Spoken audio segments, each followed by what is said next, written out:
ஒவ்வொரு அனிவர்சரிக்கும் கிஃப்ட் பண்ண ஜுவல்ஸோட ரெடி ஆயிட்டேன்.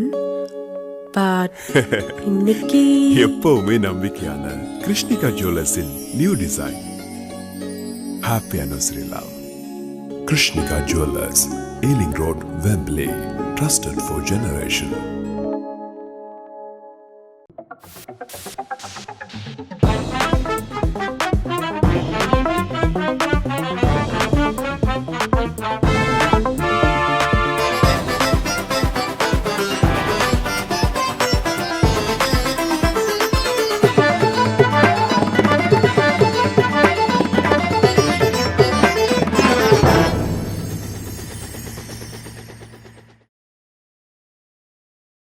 அனைத்துலக உயிரோடை தமிழ் ILC தமிழ் உயிரோடை தமிழின் நண்பர்களே, பிரித்தானியாவிலிருந்து போரியல் ஆய்வாளர் அரசு அவர்கள் இணைந்து ஈரான் இஸ்ரேலுக்கு இடையிலான போர் தொடர்பான விடயங்களை அவதானித்து உயிரோடை தமிழ் உறவுகளுக்கு எடுத்து வரும் நிகழ்ச்சியாக இந்த நிகழ்ச்சி இடம்பெறுகின்றது. இங்கே கலையத்தில் அரசு அவர்கள் இணைந்திருக்கின்றார். வணக்கம் அரசு அவர்களே. வணக்கம் தனாஞ்சானி. அனைத்துலக உயிரோடை தமிழ் உறவுகளுக்கு அன்பு வணக்கம். உங்களுக்கும் வணக்கத்தை தெரிவித்துக் கொண்டு, ஒரு வாரம் முடிந்து விட்டது ஈரான் இஸ்ரேலுக்கு இடையிலான போர். ஒரு வாரத்தின் முடிவில் உச்சக்கட்டத்தை அடைந்தது. பாரிய தாக்குதல்கள் நடைபெற்றது. இஸ்ரேல் செலவி பகுதியிலும் சரி, இனி ஈரானிலும் கூட அதே விதமான, தெஹ்ரானில் அதே விதமான தாக்குதல் நடைபெற்றது. நேற்று கூட நாங்கள் அந்த விடயங்களை விவரமாக பார்த்திருந்தோம். நேற்று உங்களுடன் உரையாடும் பொழுது அரசு அவர்களே உங்களிடம் கேட்டிருந்தேன், அமெரிக்கா இந்த போரில் ஈடுபடுமா என்ற விடயத்தை கேட்கும் பொழுது டொனால்ட் ட்ரம்ப் அவர்கள் கூறினார், நான் சில வேளைகளில் ஈடுபடுவேன், இல்லை என்றால் ஈடுபட மாட்டேன் என்ற விதத்தில் இருந்தார். ஆனால் இப்பொழுது பின்வாங்கி இருப்பது போல் கிடக்கின்றது. 2 வாரம் கேட்டிருக்கிறார்கள். என்ன காரணத்துக்காக 2 வாரம் கேட்டிருக்கிறார்கள்? ஏன் பின்வாங்கி இருக்கிறது அமெரிக்கா? உண்மையில் இந்த வியாழக்கிழமை இடம்பெற்ற தாக்குதல் டெலவிவ் பகுதியில் இடம்பெற்ற தாக்குதல் இந்த போரின் போக்கையே ஒரு மாற்றி இருப்பது போலதான் தெரிகின்றது. இதை எப்படி பார்க்கலாம் என்று சொன்னால், 2024ஆம் ஆண்டு, போன ஆண்டு ரஷ்யா புதிய ஒரு ஏவுகணை ஓர்னிச் என்ற ஏவுகணை ஒன்றை பயன்படுத்தி இருந்தது உக்ரைன் மீது. அது மிகப்பெரிய ஒரு தாக்கம், அதாவது அணு ஆயுதம் எவ்வளவு தாக்கத்தை ஏற்படுத்துமோ அதே போன்ற ஒரு தாக்கத்தை ஏற்படுத்தி இருந்தது. அதனுடன் நேட்டோவே இருக்க ஆடி போய்விட்டது. அப்ப அதன் பிற்பாடு அந்த போர், அதில் தாங்கள், அதாவது உக்ரைனுக்கு வழங்குகின்ற உதவிகளால் எந்த பலனும் வரப்போவதில்லை என்பதை மெல்ல மெல்ல உணர்ந்திருந்தார்கள். மெதுவாக தாங்கள் அந்த போரில் இருந்து அவர்கள் மெல்ல மெல்ல அமெரிக்காவை வெளியேற ஆரம்பித்து விட்டனர். அதே போன்றுதான் இந்த ஈரான் ஜெனரல் மொஷே ரஷா ஒன்றை கூறியிருக்கின்றார். அதாவது இஸ்ரேல் திட்டம் முதலாவது திட்டம் என்னென்று சொன்னால், ஈரான் ஜெனரல்களை, அதாவது படை தலைமையகத்தை முற்றாக அழிப்பதுடன் அங்கு ஊடுருவிய மொசாட் உளவாளிகளின் ஊடாக ஈரானில் ஒரு உள்நாட்டு கலவரத்தை, அதாவது இந்த தாக்குதல் மூலம் ஈரான் மக்களையும் ஈரான் அரசையும் கதிகலங்க வைத்து உடனடியாகவே ஒரு உள்நாட்டு கலவரத்தை உருவாக்கி அதனை ஒரு சிரியாவை போல ஈரானை மாற்றுவதுதான் அவர்களின் 2வது திட்டம். முதலாவது திட்டம் கலவரத்தை ஏற்படுத்துவது, அதிர்ச்சியை ஏற்படுத்துவது. 2வது திட்டம் ஈரானை சிரியாவை போல் மாற்றுவது. ஆனால் 48 மணி நேரத்துக்கு தாங்கள் அதிலிருந்து மீண்டு விட்டதாகவும், அதனை சீர் செய்து மொசாட் உளவாளிகளை கைது செய்ததுடன் மீண்டும் தங்கள் பாதுகாப்பை மறுசீரமைத்து தாக்குதலை ஆரம்பித்ததாகும். அப்ப இந்த நிலையில் தான் உங்களுக்கு தெரியும், தொடர்ச்சியாக 2 தரப்பும் தாக்குதல்களை நடத்தியிருந்தன. இப்போது 7வது நாள் இந்த இஸ்ரேல் தாக்குதலை ஆரம்பித்து, அதாவது வியாழக்கிழமை இடம்பெற்ற தாக்குதல் ஒரு மிகப்பெரிய அதிர்ச்சியான தாக்குதல். என்னென்று சொன்னால், மையப்பகுதி, இஸ்ரேலின் மையப்பகுதியில், அதாவது ஸ்டாக் மார்க்கெட் கூட, அந்த கட்டிடம் கூட சேதத்தை அடைந்திருந்தது. அதனால் ஸ்டாக் மார்க்கெட்டின் வீழ்ச்சி $14 பில்லியன் என்று சொல்லப்படுகிறது நேற்றைய ஒரு நாள் தாக்குதலில். ஒவ்வொரு இடமும் இஸ்ரேலியர்கள் தங்களை பாதுகாப்பதற்கு $250 மில்லியன் செலவிட வேண்டியிருக்கின்றது ஏவுகணை தடுப்பு ஏவுகணைகளுக்காக. அவையும் முடிவடைகின்ற ஒரு நிலையில் தான் இருக்கின்றது. இன்னும் ஒரு 14 நாட்கள் தான் காலம் என்று கூறுகிறார்கள். இருந்த போதும் இந்த ஈரான் ஏவுகணைகளை தடுக்க முடியாதது இஸ்ரேலின் எந்த பகுதியையும் ஈரான் தாக்கும் என்ற ஒரு செய்தியை சொல்லி இருக்கிறது. அது கடுமையாக தாக்கலாம் என்ற ஒரு ஏவுகணையை இவ்வளவு சேதத்தை ஏற்படுத்தி இருக்கின்றனர் என்றால், அவர்கள் கரம்ஷா ஏவுகணையைத்தான் பயன்படுத்தி இருக்கிறார்கள். அது போஹெட் மல்டிபிள் போஹெட் கிட்டத்தட்ட 2000 கிலோ வெடி மருந்தை கொண்டு செல்லக்கூடியது. அப்ப எகிப்து ஒன்றை சொல்லி இருக்கிறது, இஸ்ரேலின் அணு உலை, அதாவது டெமனோ அணு உலை தாக்கப்பட்டால் அதன் கதிர்வீச்சு தங்கள் நாட்டில் கூட 5 கிலோமீட்டருக்கு பரவும் என்று சொல்லியும், அந்த 5 கிலோமீட்டர் எல்லையில் இருந்து பாலைவனமாக இருப்பதால் தாங்கள் அதிலிருந்து தப்பி பிழைப்போம் என்று கூறியிருக்கிறார். அப்ப பல நாடுகள் இப்போது அந்த தங்களை தயார்படுத்துகிறார்கள் இந்த தாக்குதல்களின் விளைவுகள். அப்ப இஸ்ரேலிடமும் அணு உலைகள் இருக்கின்றன. அப்ப அணு உலைகள் மீது ஈரான் தாக்குமாக இருந்தால் ஈரானுக்கு அணுக்குண்டே தேவையில்லை. அப்ப அவ்வாறான ஒரு நிலைமை. செர்னோபைல் உங்களுக்கு தெரியும், செர்னோபைல் இடம்பெற்ற உக்ரைன்ல இடம்பெற்ற 86ஆம் ஆண்டு இடம்பெற்ற அணு விபத்து கிட்டத்தட்ட இன்று வரையில் 4000 கிலோமீட்டர் சுற்றளவு பயன்படுத்த முடியாத ஒரு நிலையில் இருக்கின்றது அந்த கதிர்வீச்சுக்களால். அப்ப எல்லாவற்றையும் கொண்டிக்கழித்து பார்த்தால் இப்போது அமெரிக்காவுக்கும் ஒன்று தெரிகிறது, இந்த தனது அதாவது ஈரான் இஸ்ரேல் மைய பகுதியை அவர்கள் எந்தவித தடையுமின்றி தாக்கலாம் என்று சொன்னால் அமெரிக்காவின் விமானம் தாங்கி கப்பல்கள் எல்லாம் பெரிய கடினமாக ஈரானுக்கு இருக்காது. அமெரிக்காவின் தளங்களும் பெரிய கடினமாக இருக்காது. எனவேதான் இந்த போரை இப்போது அவர்கள் டிப்ளமேட்டிக்காக முடிக்க எண்ணுவது போல் தெரிகிறது. நீங்கள் குன்றுகள் ஈரானுடைய தாக்குதல் கடந்த வியாழக்கிழமை நடத்திய தாக்குதல் அதிர்ச்சியை ஏற்படுத்தி இருக்கின்றன. நீங்கள் குன்றுகள் நேற்றோ என்ன செய்வதென்று தெரியாமல் இருக்கிறார் என்று என்ன காரணம்? அப்படி என்றால் இதுவரையில் அவர்களுடைய பலமான நிலையை இவர்கள் கணிக்கவில்லையா? உண்மைதான். என்னென்னு சொன்னால், ஒன்று அவர்களின் பலத்தை கணிக்கவில்லை, அதாவது தவறாக இடை போட்டு விட்டார்கள். இரண்டாவது அவர்களுக்கான உதவி. இப்ப நீங்க பாத்தீங்கன்னா பெர்ஷியன் கல்ஃப் பகுதியில் பாராசிய வளைகுடாவில் சீனாவின் 2 கப்பல்களை கொண்டு சென்று நிறுத்தி இருக்கிறார்கள். அது ரேடியோ அண்ட் எலக்ட்ரானிக் வார்ஃபேர் என்று சொல்றது. நான் நினைக்கிறேன் இந்த தாக்குதல் ஒன்று இடம்பெற்றால் ஈரானுக்கான ரேடியோ எலக்ட்ரானிக் கம்யூனிகேஷன் சிஸ்டத்தை அவர்கள் தான் வழங்கப் போகிறார்கள். ஈரான் முற்று முழுதாக இன்டர்நெட்டை நிறுத்திவிட்டது. அப்ப இன்டர்நெட் இல்லாமல் அங்கு உள்ளிருக்கிற உளவாளிகளால் இஸ்ரேலுடன் தொடர்பு கொள்வது கடினம். அப்ப பல விடயங்களை அவர்கள் சீர் செய்திருக்கிறார்கள். அடுத்ததாக தாக்குதல். நீங்கள் கூறியது போல அவர்களிடம் இருக்கின்ற ஏவுகணைகளின் பலம், அதன் இப்ப ஹைப்பர்சோனிக் ஏவுகணை என்பது அமெரிக்கா, ரஷ்யா, சீனா போன்ற நாடுகளிடம் தான் இருப்பதாக கருதப்பட்டது. ஆனால் இப்போது ஈரானிடம் இருப்பதும் ஹூதிஸ் அமைப்பினரிடம் இருப்பதும் இந்த களமுனை, சமச்சீரற்ற களமுனையை மாற்றிவிட்டது. அவர்கள் அதாவது இந்த மேற்குலகத்துக்கு பாதகமான ஒரு கள நிலைமைக்கு கொண்டு சென்று விட்டது. அடுத்ததாக ஈரானை முதலில் இடம்பெற்ற தாக்குதல் இஸ்ரேல் தாக்குதல் ஒரு வெற்றிகரமான தாக்குதல் தான். ஆனால் அதிலிருந்து ஈரான் மீண்டு விட்டது. அதுதான் அந்த பிரச்சனை, தன்னை சுதாகரித்துக் கொண்டு விட்டது. மற்றது இஸ்ரேலின் தாக்குதல்கள் இப்ப அணு உலையாக இருக்கலாம், 4வது அணு உலையை தாக்கி இருக்கிறார்கள். ஆனாலும் அந்த அணு உலைகளில் இருந்து கதிர்வீச்சுக்கள் ஏற்படவில்லை என்று சொல்கிறது ஐக்கிய நாடுகள் சபையின் அணுசக்தி மையம். என்றால் இவர்களின் தாக்குதல் பெருசாக வெற்றி பெறவில்லை, அல்லது இவர்கள் அதை கதிர்வீச்சு வெளிவருவதை இவர்கள் விரும்பவில்லை போல் தெரிகிறது. ஏனென்றால் அவ்வாறு ஒரு மிகப்பெரிய ஒரு அனர்த்தம் ஏற்பட்டால் இஸ்ரேல் அணு உலைகளும் தாக்கப்படலாம். அப்ப அதையும் இவர்களுக்கு பயமாக இருக்கிறது. ஏனென்றால் தங்களை முற்றாக பாதுகாக்க முடியாத நிலையில் எதிரியை கடுமையாக தாக்க முடியாது. அதுதான் அந்த சிக்கல்.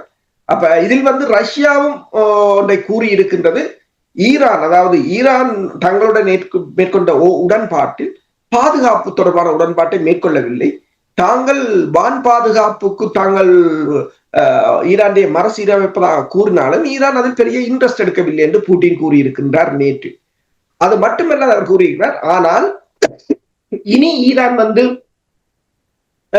உதவி கேட்டால் தாங்கள் கொடுப்போம் என்று கூறியிருக்கிறார்.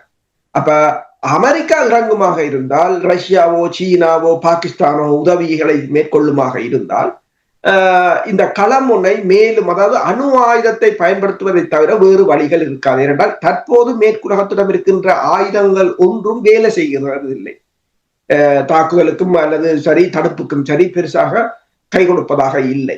அப்ப இந்த நிலையில் அணு ஆயுதத்தை தான் பயன்படுத்த வேண்டும். அதனை பயன்படுத்த முடியாது என்று சொன்னால் மறுவளமாக அவர்களும் பயன்படுத்துவார். ஈரானுடைய அணு தயாரிக்கும் பகுதிகள் மலைக்கு அடியில் இருக்கின்றது. அது ஊடுருவது மிகவும் கடினமாக இருக்கும். இதனால் தான் இஸ்ரேலால் அந்த தாக்குதலை நடத்த முடியாமல் இருக்கிறது. அமெரிக்காவை உள்வாங்கி அமெரிக்காவிடம் பங்க பாஸ்டர் பாம்ஸ் இருக்கின்றது. அது உள்ளே நுழைந்து வெடிக்க வைக்கும் என்று கூறுகிறார்கள். அமெரிக்கா இதுக்கு உங்களுக்கு தெரியும், ஈராக்கில் போர் நடந்த பொழுது அதன் பின்னர் எவ்வாறு இவர்கள் தவறான செய்திகளை கூறி அந்த போரை நடத்தினார்களோ, வேறொரு நோக்கத்துக்காக போரை நடத்தினார்களோ, அதே போல் இங்கே ஒரு சிக்கல் வந்துவிடும் என்ற ஒரு காரணத்தினால் அமெரிக்கா பின்வாங்கி இருக்கின்றதா, அல்லது உள்ளூர் மக்கள், அமெரிக்காவுடைய உள்ளூர் மக்கள் இந்த போர் விரும்பாத ஒரு நோக்கத்தினால் தான் இங்கே இப்பொழுது இவர்கள் பின்வாங்கி இருக்கிறார்களா? உண்மையில் அமெரிக்காவுக்கு பல பிரச்சனைகள் இருக்கின்றன. அமெரிக்காவின் உள்நாடுகளில் உள்ள மாநிலங்களில் அமெரிக்கா அரசுக்கு எதிரான கருத்துக்களும் ஆர்ப்பாட்டங்களும் அதிகரித்துக் கொண்டு செல்கின்றன. ஒவ்வொரு மாநிலத்தின் கவர்னர்களும் தற்போது அரசுக்கு சாதகமான நிலையில் இல்லை. அப்ப இந்த போரை அமெரிக்கா போருக்குள் உள்வாங்கப்பட்டு அமெரிக்காவின் தளங்கள் தாக்கப்பட்டால், இப்ப மத்திய கிழக்கில் இருக்கிற தளங்கள் அத்தனையும் ஈரான் ஏவுகணை வீச்சுக்குள் தான் இருக்கின்றன. இஸ்ரேலின் மைய பகுதியையே காப்பாற்ற முடியவில்லை என்று சொன்னால் அமெரிக்காவின் தளங்களை காப்பாற்றுவது கடினம். அப்ப அமெரிக்காவின் தளங்களில் கடுமையான சேதங்கள் ஏற்படுத்தப்பட்டால் அல்லது அமெரிக்காவின் விமானம் தாங்கி கப்பல்கள் மூழ்கடிக்கப்பட்டால் அது அமெரிக்காவின் உள்நாட்டு அரசியலில் மிகப்பெரிய ஒரு தாக்கத்தை ஏற்படுத்தும். அதாவது அமெரிக்கா ஒரு சிவில் போருக்குள் போகலாம் என்ற ஒரு கருத்துக்களும் இருக்கின்றன. அவ்வாறான நிலைமையாகத்தான் அங்கு இருக்கின்றது. ஆர்ப்பாட்டங்கள், பேரணிகளில் கூட இப்போது ட்ரம்பின் உத்தரவின்படி சுடும்படி சொல்லப்பட்டதாக அது கூட பெரிய சர்ச்சைகளை அங்கு ஏற்படுத்தி இருக்கின்றது அமெரிக்காவில். அடுத்ததாக பொருளாதார நெருக்கடி. இப்ப இஸ்ரேலினால் இந்த போரை தாக்கு பிடிக்க முடியாத ஒரு நிலையில் இருக்கின்றது. என்னென்று சொன்னால் இதை இஸ்ரேல் தமது மக்களை பாதுகாப்பதற்கே மிக கடுமையாக போராட வேண்டி இருக்கின்றது. அதாவது ஒரு ஆய்வாளர் கூறுகிறார் என்னென்றால், இஸ்ரேலிய மக்களை பொறுத்தவரையில் ஏர் கண்டிஷன், ஹாட் ஷவர், ஒரு சொகுசான வாழ்க்கையில் தான் டெலவிவ் பகுதியில் இருந்து வாழ்ந்து கொண்டிருந்தார்கள். ஆனால் நேற்றையிலிருந்து அவர்கள் கார் பார்க்கில் தான் படுக்கிறார்கள், பேஸ்மெண்டில் தான் படுக்கிறார்கள், பங்கர்களுக்கு தான் இருக்கிறார்கள். அப்ப இந்த வாழ்க்கை முறை அவர்களுக்கு தொடர முடியாது. இந்த நிலைமை மாறியதால் இஸ்ரேலில் நிலை மாற்றம் வருவதற்கான வாய்ப்பு இருக்கு. இதுவரையில் அவர்கள் ஒரு பிம்பத்தை உருவாக்கி வைத்திருக்கிறார்கள். தங்களிடம் எல்லாமே உலகத்திலேயே சிறந்த ஆயுதங்கள் இருக்கின்ற, உளவாளிகள் இருக்கிறார்கள், போர்க்களங்கள் இருக்கின்றது என்று ஒரு மாயை உருவாக்கி வைத்திருந்தது. இப்பொழுது அந்த மக்கள் இந்த நிலைமைகளை புரிந்து நேரடியாக அவர்கள் இதை எதிர்நோக்க வேண்டியதனால் இஸ்ரேலில் ஒரு மாற்றம் வரும் என்று நீங்கள் நம்புகிறீர்களா? இஸ்ரேலை விட்டு வெளிநாடுகள் இருக்கின்ற இஸ்ரேலியர்களும் இது தொடர்பாக சிந்திக்க தொடங்கி இருப்பார்கள் என்று நீங்கள் நம்புகிறீர்களா? உண்மைதான். நேற்று விழுந்த ஏவுகணை பல உலகத்தில் பல மாற்றங்களை கொண்டு வந்திருக்கின்றது. ஒரே ஒரு ஏவுகணை அந்த மையத்தையே தகர்த்து விட்டது என்றுதான் கூறலாம். இப்ப உதாரணமாக ஜெனரல் மொஷேன் கூறியதை நான் அப்போது அரவாசியை கூறிவிட்டு விட்டேன். அவர் கூறினார், ஈரானை சிரியாவாக மாற்ற முற்பட்டார்கள், ஆனால் தாங்கள் இப்போது இஸ்ரேலை சிரியாவாக மாற்றிக் கொண்டிருக்கிறோம் என்று சொல்லி. அது மட்டுமல்லாது இந்த தாக்குதலை தாங்கள் தொடர்கிறோம், ஆனால் இந்த தாக்குதல் இன்னும் காணாது என்று கூறுகிறார். ஏனென்றால் தற்போது நாங்கள் இஸ்ரேலுக்கு கொடுக்கின்ற பதிலடி இது வருங்காலத்தில் இஸ்ரேல் இப்படியான நடவடிக்கைகளை நினைத்து பார்க்க கூடாது. இனிமேல் அவர்கள் ஈரானை வெவ்வேறு நாடுகளையோ தன்னிச்சையாக தாக்குவதை கனவில் நினைக்க கூடாத அளவுக்கு நாங்கள் பனிஷ் பண்ண வேண்டும் என்றுதான் கூறியிருக்கின்றார். இப்ப நீங்கள் சொன்னது போலதான் பலரும் இப்போது அந்த புகைப்படங்களை நீங்க பார்த்தீங்கன்னு சொன்னா காசாவில் எவ்வாறு அழிவுகள் இருக்கின்றதோ அவ்வாறு அழிவுகளாகத்தான் இருக்கின்றன. ஆனால் காசா மக்கள் அழிவுக்கும் இஸ்ரேலுக்கும் வேறுபாடு என்ற இவர்கள் பொருளாதாரம் வீழ்ந்துவிடும். நீங்கள் பார்த்தீங்கன்னு சொன்னா அமெரிக்கா உதவி செய்வதற்கு முன்னர் 2 கப்பல் விமானங்களை அனுப்பி 1500 பேரை மீட்டுக் கொண்டிருக்கிறது கிரீஸில் இருந்து தனது பிரஜைகளை, இஸ்ரேலில் இருப்பவர்களை. பிரித்தானியா எல்லாரையும் வெளியேற்றி விட்டது, சீனா எல்லாரையும் வெளியேற்றி விட்டது. இப்ப பிரித்தானியா ஏர்லைன்ஸ் நவம்பர் மாதம் வரையிலும் இஸ்ரேலுக்கான விமானத்தை ரத்து செய்திருக்கின்றன. அப்ப பொருளாதாரத்தால் ஒன்று போர் செலவு, அடுத்தது பொருளாதார வீழ்ச்சி, அதாவது வர்த்தகம், அடுத்ததாக துறைமுகங்கள் அனைத்தும் பாதிக்கப்பட்டிருக்கின்றன. இப்ப ஈரான் தனது வளைகுடாவை மூடினார், கடற்போக்குவரத்தை மூடினார். அந்த கடற்பாதையால் கிட்டத்தட்ட ஒரு நாளைக்கு 20 மில்லியன் பேரல்கள் எண்ணெய்கள் உலகத்துக்கு செல்கின்றன. உலகத்தின் எரிபொருள் தேவையில் 20% அதனால் தான் போகின்றது. அப்ப அது மூடப்படுமாக இருந்தால் வர்த்தகம் கடுமையாக பாதிக்கப்படும். ஏற்கனவே சுயஸ் கால்வாய் பிரச்சனை என்னென்றால் ஏமன் படையினரின் செங்கடல் மீதான தாக்குதல். அதனால் எகிப்துக்கு கிட்டத்தட்ட முன்னர் 1.5 பில்லியன் டாலர்களை வருமானமாக பெற்றவர்கள் இப்போது 700 மில்லியனை தான் வருமானமாக பெறுகிறார்கள். அரைவாசியாக குறைந்து விட்டது அவர்கள் வருமானம். எனவேதான் அதனால் செல்லும் கப்பல்களுக்கு இப்போது எகிப்து என்ன சொல்லியிருக்கிறார், 15% டிஸ்கவுண்ட் தருகிறேன். வாருங்கள் என்று யாரும் போகிறார்கள் என்ன, இன்சூரன்ஸ் அதிகம், கப்பல்கள் எரிகின்றன என்ற ஒரு பிரச்சனை. அப்ப இது நீங்கள் கூறியது போல இனிமேல் அந்த வெளிநாட்டில் இருக்கிற இஸ்ரேலியர்களும் போரை தூண்டுபவர்களும் போருக்காக அதாவது போரை அவர்கள் ஏன் தூண்டுகிறார்கள் என்று சொன்னால் தனக்கு அடிவிழும் வரையும் தான் அவர்கள் போர் மீதான ஆசை. இப்போ பக்கத்தில் வீட்டில் சண்டை நடக்கும் போது அது வேடிக்கையாகத்தான் இருக்கு. அதே சண்டை உங்கள் வீட்டில் நடக்கும் போதுதான் அதன் தாக்கம் உங்களுக்கு தெரியும். அதே போலதான் இதுவரை காலமும் பக்கத்து அவங்களுக்கு அடிக்கும் போது அது இனிப்பாகத்தான் இருந்தது. அதே குண்டு உங்கள் தலையில் விழும் போதுதான் நீங்களும் இனிமேலாவது ஒரு மனுஷராக மாறுவீர்கள் என்று நான் யோசிக்கிறேன். மருந்து கிடைக்கும் பொழுது வித்தியாசம் தெரியும் என்று சொல்லுவார்கள். அதுதான் நடந்திருக்கிறது. இப்ப நீங்கள் பிரித்தானியா, ஜெர்மனி, பிரான்ஸ் பேச்சுவார்த்தையில் ஈடுபடலாம் என்று நீங்கள் கூறினீர்கள். உங்களுக்கு தெரியும், அமெரிக்காவையும் பிரித்தானியாவையும் நம்ப முடியாது. அவர்கள் தொலைக்காட்சி சொல்லுவது ஒன்று, உள்ளே இருந்து செய்வது என்னும் ஒன்று. இந்த போரில் நிச்சயமாக ஏற்கனவே பிரித்தானியா சில உதவிகளை வழங்கி இருக்கும். ஈரான் இஸ்ரேல் மோதலில் பிரித்தானியாவும் இங்கே இழுக்கப்படும் என்று நீங்கள் நம்புகிறீர்களா? உண்மைதான், பிரித்தானியாவும் இதற்கு இழுக்கப்படலாம். ஆனால் பிரித்தானியாவால் தற்போது ஒரு போரை எதிர்கொள்ற நிலையில் இல்லை. அடுத்ததாக இந்த இஸ்ரேல் ஈரான் போர் இன்னும் விரிவடையுமாக இருந்தால் உக்ரைன் முற்றுமுழுதாக கைவிடப்படலாம். உக்ரைனை இப்போது ரஷ்யாவின் நேற்றைய கருத்தின் அடிப்படையில் ரஷ்யா இப்போது உக்ரைனை முற்றுமுழுதாக கைப்பற்றுவதற்கு திட்டமிடுவதாக கூறியிருக்கிறார்கள் புட்டின். அந்த பாதுகாப்பு சபை கூட்டத்தில் புட்டின் பேசியது அங்குள்ள அனைவருக்குமே ஆச்சரியமாகத்தான் இருந்தது. அதில் இருந்தவர்களின் முகபாவனையை பார்க்கும்போது அனைவருக்கும் ஆச்சரியமாகத்தான் இருந்தது. அப்ப இது ஐரோப்பாவுக்கு மிகப்பெரிய ஒரு பாதகமாகத்தான் இருக்கு. எனவேதான் வெள்ளிக்கிழமை நாங்கள் கதைத்துக் கொண்டிருக்கிற நேரம் இன்று சுவிட்சர்லாந்தில் ஈரான் வெளிவார அமைச்சருடன் ஐரோப்பிய ஒன்றியத்தின் வெளிவார அமைச்சர்கள் பேச போகிறார்கள். அதில் பிரித்தானியாவும் கலந்து கொள்ள போகிறது.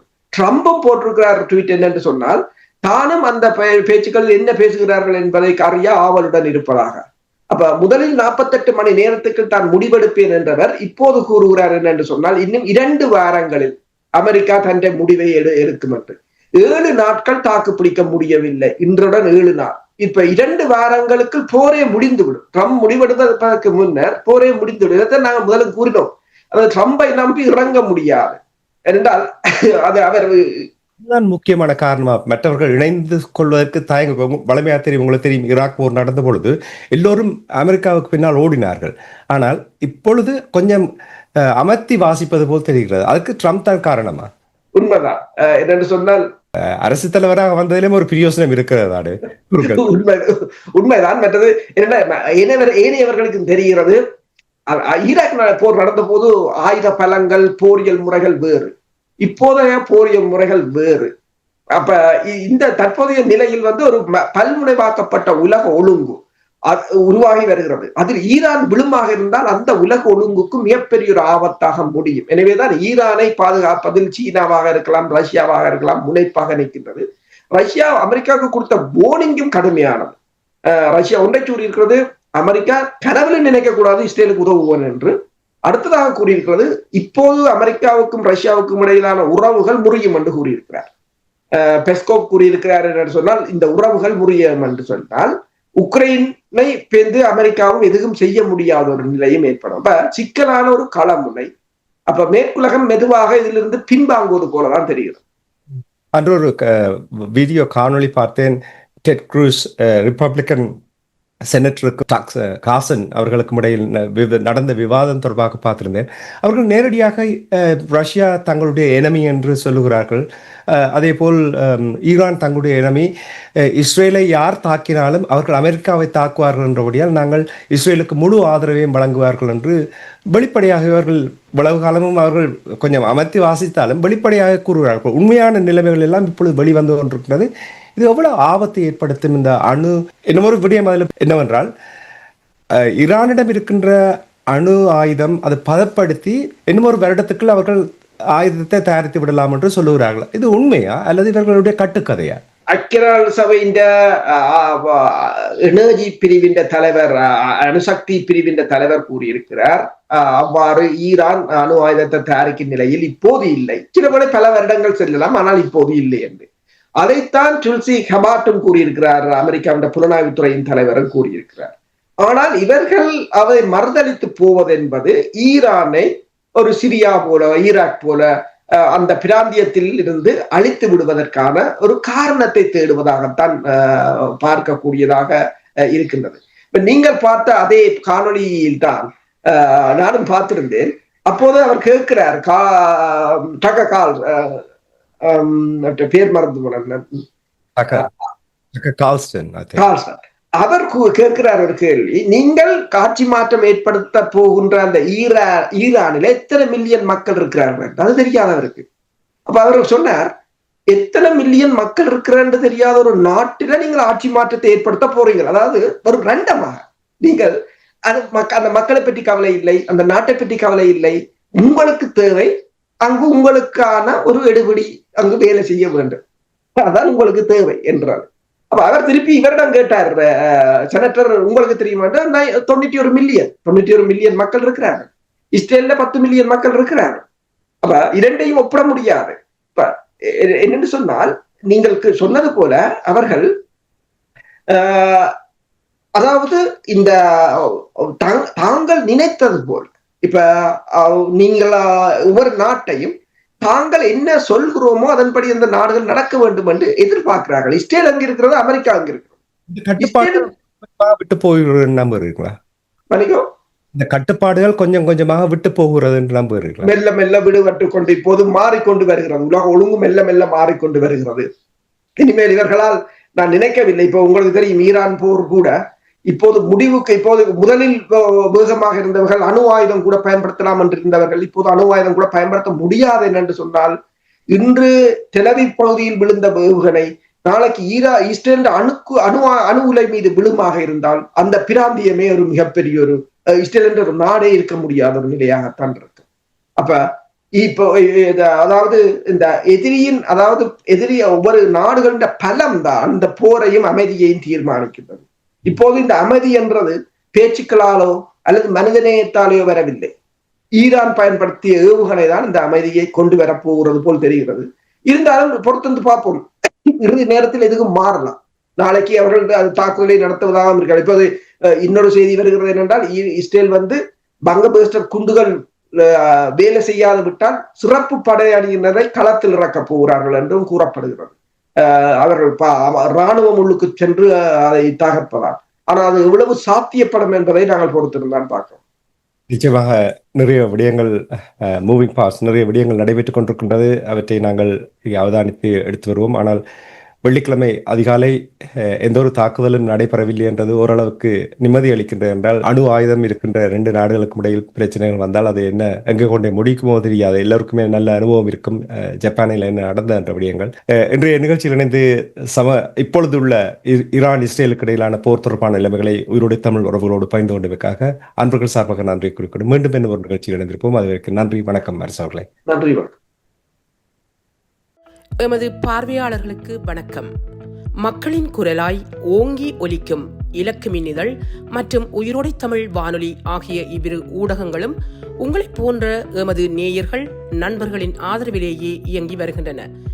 மிக குறைந்த வளங்களுடன் பல இடர்கள் மற்றும் தடைகளை தாண்டி பயணிக்கும் எமது ஊடகங்களின் பணிகள் மேலும் வளர உங்களால் முடிந்த நிதியுதவியை வழங்கி இன்னும் காத்திரமான செயற்பாடுகளை முன்னெடுக்க உதவுமாறு மிகவும் பணிவன்புடன் வேண்டி நிற்கின்றோம்.